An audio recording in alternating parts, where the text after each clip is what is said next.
Împreună cu un profesionist instruit în îngrijirea sănătății, băcăoanii pot scăpa de o paletă diversă de probleme. Un psihoterapeut este omul potrivit care ne poate asculta și îndruma așa cum trebuie.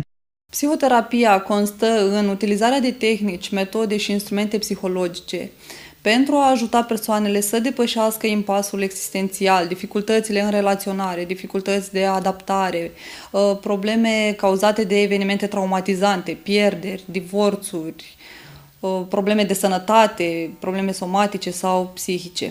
Într-un cadru intim, băcăoanii au oportunitatea de a-și dezvălui cele mai ascunse gânduri, asta pentru ca psihoterapeutul să găsească cea mai eficientă soluție pentru problema cu care se confruntă.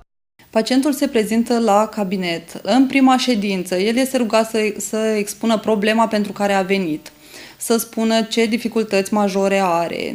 Este rugat câteodată să ne explice ce s-a întâmplat în familia lui, din copilărie, apoi la maturitate, ce se întâmplă la serviciu, dacă are probleme cu colegii, probleme de relaționare, probleme în cuplu. Și apoi se face o evaluare și vedem pe ce trebuie să intervenim. Pe scara problemelor, locul fruntaș îl ocupă atacurile de panică. Majoritatea băcăoanilor se prezintă cu probleme ca atacul de panică, depresie, anxietate și fobii, dar pe locul întâi atacul de panică. În psihoterapie nu se poate vorbi de un număr necesar de ședințe de terapie. De obicei, indicat ar fi ca băcăoanii să-și facă un program de 10-15 ședințe, respectiv o dată sau de 2 ori pe săptămână, pentru a se elibera de problema cu care se confruntă.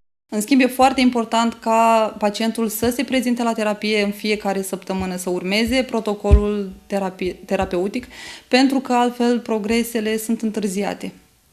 Dar numărul fix de ședințe este stabilit de comun acord între pacient și terapeut în funcție de problema cu care se prezintă. Și bineînțeles că nu e dedicată doar adulților, zeci de copii ajung la psihoterapeut cu diferite fobii sau afectați de problemele din familie. În cazul terapiei cu copii se folosesc tehnici specifice, terapie prin joc, art-terapie, pentru a ajuta copilul să conștientizeze problema pentru care a fost adus în cabinet, pentru că de obicei e adus de părinți sau la îndrumarea profesorilor, și pentru a reuși să depășească dificultățile. În cazul copiilor apar dificultăți majore la moartea, pierderea sau nașterea unui frate sau a unui părinte, bineînțeles. Apar probleme ca fobia școlară, foarte multe cazuri în Bacău.